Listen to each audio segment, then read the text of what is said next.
Hello बच्चों, let's read this question. The question is discuss how we can reduce air and water pollution. तो यहाँ पे हमारा key concept क्या हो जाएगा?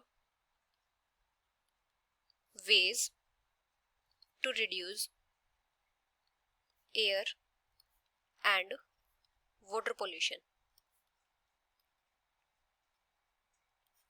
तो अगर हम पहले बात करें कि एयर पोल्यूशन को हम कैसे रिड्यूस कर सकते हैं। एयर पोल्यूशन क्या होता है कि जब एयर में जो अनवांटेड हार्मफुल सब्सटेंसेस होते हैं वो मिक्स हो जाते हैं, वो क्या करते हैं, एयर को कंटेमिनेट करते हैं। उसको क्या बोलते हैं? एयर पोल्यूशन बोलते हैं। अभी जो अनवांटेड हार्मफुल सब्सटेंसेस होते हैं उनको क्या बोलते हैं? एयर पोल्यूटेंट्स बोलते हैं।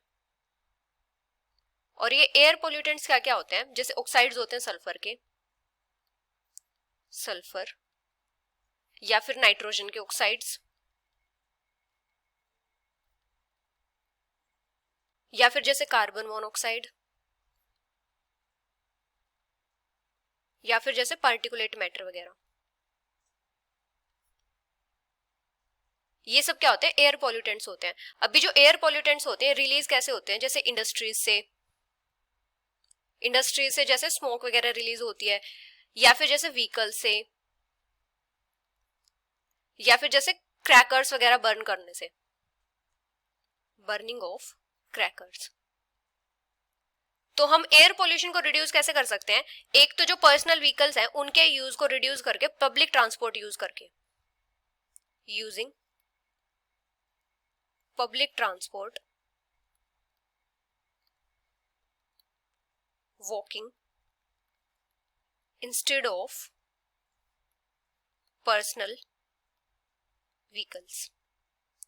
मतलब व्हीकल्स का यूज कम हो जाएगा तो वहां पे क्या होगा, जो हार्मफुल गैसेस होंगी वो भी कम रिलीज होंगी। और एक हम क्या कर सकते हैं, जो ट्रीज हैं उनको प्लांट करके, planting trees and house plants. Plants क्या करते हैं? कार्बन डाइऑक्साइड कंज्यूम करते हैं अपना फूड प्रिपेयर करने के लिए। जब बहुत सारे प्लांट्स होंगे तो क्या करेंगे? कार्बन डाइऑक्साइड को कंज्यूम कर लेंगे, तो वहां पे क्या हो जाएगा, कार्बन डाइऑक्साइड के लेवल कम हो जाएंगे, जिसकी वजह से पोल्यूशन भी कम हो जाएगा। और एक हम क्या कर सकते हैं, स्मोकिंग को अवॉइड करके, अवॉइडिंग स्मोकिंग, या फिर जैसे क्रैकर्स वगैरह। अभी अगर हम बात करें वाटर पोल्यूशन की, तो वाटर पोल्यूशन का मतलब क्या होता है?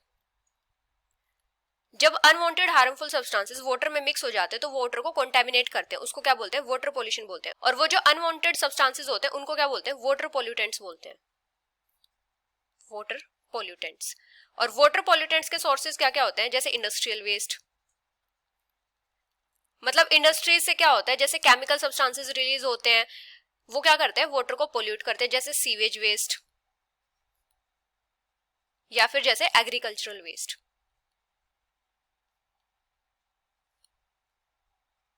तो वाटर पोल्यूशन को हम कैसे रिड्यूस कर सकते हैं? एक तो जो केमिकल्स होते हैं उनके यूज को कम करके, by reducing the use of chemicals in our homes and gardens. और एक हम क्या कर सकते हैं, वाटर एफिशिएंट टॉयलेट को इंस्टॉल करके, installing a water efficient toilet. और एक हम क्या कर सकते हैं, जो गार्बेज डिस्पोजल होता है उसके यूज को अवॉइड करके, avoid using a garbage disposal, या फिर कंपोस्ट एंड कंपोस्ट। और एक क्या होता है, जो वेस्ट प्रोडक्ट्स होते हैं जैसे जो केमिकल्स या फिर फ्यूल्स, उनको प्रॉपर्ली डिस्पोज करके, मतलब वो वाटर में मिक्स नहीं होंगे तो वो वाटर को पोल्यूट नहीं करेंगे, properly disposing waste products such as chemicals या फिर फ्यूल्स वगैरह। तो इन सब से हम वाटर पोल्यूशन को रिड्यूस कर सकते हैं। So this is the final answer. Hope you understood it well. Best of luck.